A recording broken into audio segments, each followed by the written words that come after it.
Most teens have them, talking about smartphones. They use them to chat with friends and share photos, but are free texting apps giving predators a private way to stalk your child.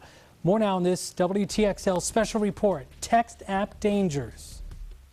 What state do you live in? What do you look like? Text sent to a 14-year-old girl's cell phone. They were asking sexual questions, asking for pictures. I'm scrolling through this and I'm like, oh my gosh, like, oh my gosh, like, who is this person? A stranger in pursuit of personal information. I'd heard stories about, people that do this. I mean, that's why I was trying to be so vigilant about watching her activities.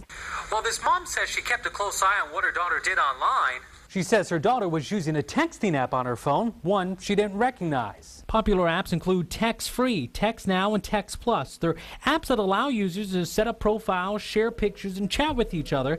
And that is how experts say criminals can get access to your child, and oftentimes without anyone ever knowing who they really are. Because the internet allows you to hide. You can be anybody you want. Kevin Wiggins is a cybercrime analyst with the Florida Department of Law Enforcement. He, like other experts, say teens and kids can be easy targets for online predators.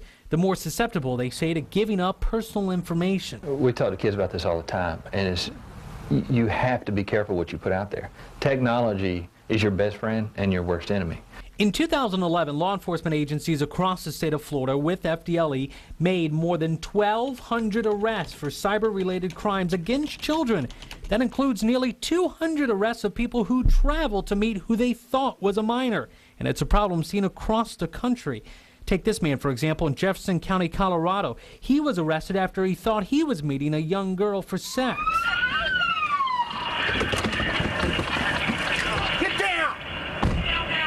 Dad, it was an undercover police officer.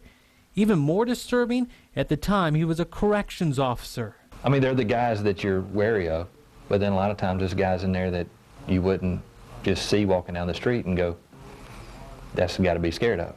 By phone, I spoke with Alon Goldman, head of safety, security, and privacy for Text Plus. He says users of their apps have to be at least 13 years of age. He says it's important, though, that parents have conversations with their kids and keep a close eye on what their children do online. They're not just phones anymore, and they need to be thought of as computers. You may think that you're on top of it, but you're not on top of it. This mother says she learned of her daughter's texting activity by accident. The lesson she says her daughter learned: unless you physically know that person that you're talking to and you've gotten that phone number from, you should not talk to them, period. It's a conversation she says she hopes every parent and child will have. And parents, experts say keep this in mind. It's your phone. They say know what your child is doing on that phone, know what apps they're downloading. They say you can even set up parental passwords that are required before an app can be downloaded. For links to more in-depth safety advice, just check out our website, WTXL.tv.